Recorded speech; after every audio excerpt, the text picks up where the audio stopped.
শরীরকে সুস্থ রাখতে যোগাসন অতুলনীয়।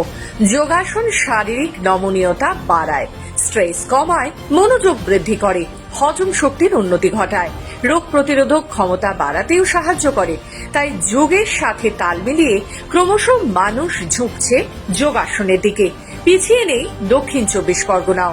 ডায়মন্ড হারবার মহকুমার 3 শিশু প্রতিভা মালয়েশিয়ায় আয়োজিত এশিয়া প্যাসিফিক যোগাসন প্রতিযোগিতা 2025-এ ভারতের হয়ে প্রতিনিধিত্ব করতে নির্বাচিত হয়েছে।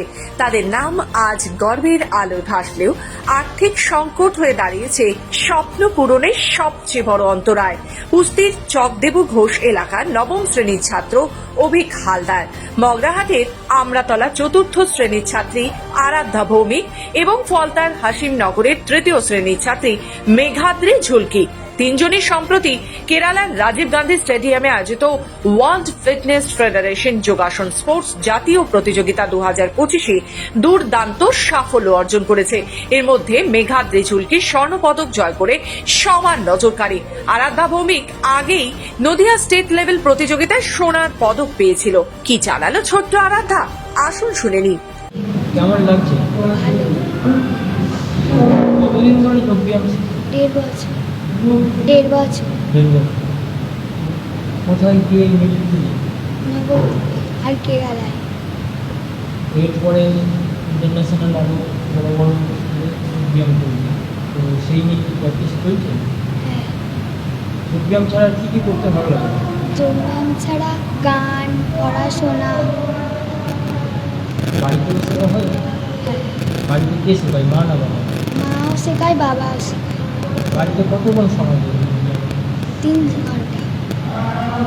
পড়াশোনার পাশাপাশি বাড়িতে যোগ ব্যায়াম করে।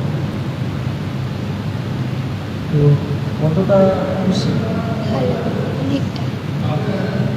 অভিক হালদারও তার অসাধারণ পারফরমেন্সে বিচারকদের মন জয় করেছে। তিনজনেই শিরাকোল এলাকায় প্রশিক্ষিত সুজিত কুমার মণ্ডলের কাছে এবং শিখা মণ্ডলের কাছে নিয়মিত প্রশিক্ষণ নিচ্ছে। শিক্ষক হিসাবে তো খুবই খুশি, আমার খুবই গর্বের বিষয়। অনেক দিনের স্বপ্ন ছিল যে আমার স্টুডেন্টদের নিয়ে আমি বড় জায়গায় যাব, তা সেই সুযোগটা এবছর আমি পেয়েছিলাম। জুলাই মাসের 5 তারিখ আর 6 তারিখ নবদ্বীপে স্টেট লেভেল কম্পিটিশান হয়।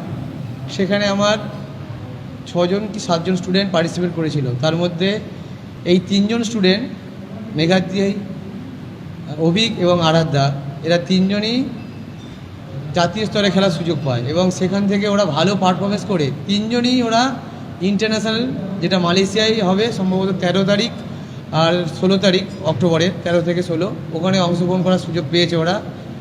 খুব ভালো পারফরমেন্স, এটা আমি খুবই খুশি, আমার কাছে গর্বের বিষয়। তার সঙ্গেও এই আন্তর্জাতিক লেভেলে মানে অংশগ্রহণ করার জন্য প্রচুর পরিমাণে খরচার একটা ব্যাপার থাকে। এবার আর্থিক দিক দিয়ে সবাই সচ্ছল ব্যাপার নয়, সেই জন্য আমি অনেক জায়গায় চেষ্টা করছি যে কোথা থেকে কোনো অনুদান বা ডোনেশন পাওয়া যায়। আপনাদের এই খবরের চ্যানেলের মাধ্যম দিয়েও আমি সেই বার্তা পৌঁছে দেবো যে এই বাচ্চাগুলোর জন্য যদি কেউ একটু সাহায্যের হাত বাড়িয়ে দেয়, তাহলে এরা আগামী দিনে যে অক্টোবরের 13 থেকে 16 তারিখ ইন্টারন্যাশনাল যোগাসন কম্পিটিশন হবে মালয়েশিয়াতে, সেটাতে যেন সুযোগ পায়। এতে আমাদের পুরো সর্বদেশের গর্ব, আমাদের রাজ্যের গর্ব, আমাদের জেলার গর্ব। শিক্ষক হিসাবে তো আমার অবশ্যই গর্ব। ভালো লাগছে, ছোট ছোট বাচ্চারা যে এত কঠোর পরিশ্রম করে এই জায়গায় পৌঁছেছে, তার জন্য তো স্যার বলো বা আমি বলো খুবই আনন্দিত। ভবিষ্যতে চেষ্টা করবো যাতে ওরা আরও অনেক দূর এগিয়ে যায়। ওদের তো সপ্তাহে একটা ক্লাস থাকেই, তাছাড়া ওদের স্পেশাল ক্লাসও করা হয়। যখন ওরা কোনো প্রতিযোগিতায় চান্স পায় তখন ওদেরকে নিয়ে স্পেশাল ক্লাসেও অনেকটা সময় যায়। অর্থ সংকট ওদের স্বপ্নকে থামিয়ে দিতে পারে, সেটাই সবচেয়ে বড় চিন্তার। পরিবারগুলোর আর্থিক অবস্থা খুবই সাধারণ।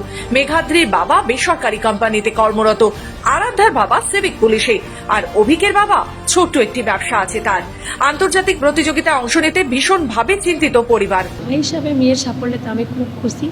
ও যেহেতু স্টেট লেভেল থেকে ফার্স্ট পজিশনে গোল্ড মেডেল পেয়েছে, ন্যাশনালে গিয়ে চান্স পেয়েছে, এটা তারপর ওখান থেকে যে দুটো পজিশানে, দুটোতে নাম দেওয়া হয়েছিল, ট্র্যাডিশনাল এবং আর্টিস্টিক, দুটোতেও পজিশান পেয়েছে এবং মালয়েশিয়া যাওয়ার জন্য যে যোগ্যতা অর্জন করেছে, তার জন্য আমি খুবই গর্বিত আমার মেয়ের মা হয়ে। এবং আমার স্যারের ওপরও আমি খুব কৃতজ্ঞ যে স্যার আমার মেয়েকে এই অল্প দিনের মধ্যে ধরো 3 মাসের মতো স্যার আমার মেয়েকে বাড়িতে প্র্যাকটিস করাচ্ছে। সেই স্যারেরও সাফল্য প্রচুর, সাথে সাথে ম্যামও আছে। ওই স্যারের জন্যই আজকের আমরা এত বড় একটা জায়গায় আমার মেয়েকে নিয়ে যেতে পেরেছি এবং আমরা সত্যিই খুব খুশি যে আমার মেয়ে আজকের এত বড় একটা স্টেজে পারফর্ম করে এবং ভবিষ্যতে আন্তর্জাতিক স্তরে যে মালয়েশিয়া যাবে তার জন্য যে যোগ্যতাটাও করেছে তার জন্য আমরা খুবই গর্বিত। স্বপ্ন পূরণের পথে এই অভাব অনটন বাধা না হয়ে দাঁড়ায় সেদিকেই তাকিয়ে সকলে। আর এই দিন শিশুর ভবিষ্যতের জন্য অসংখ্য শুভেচ্ছা রইল খবর বাংলার পক্ষ থেকেও। দক্ষিণ 24 পরগনা থেকে রবীন দাসের রিপোর্ট, খবর বাংলা।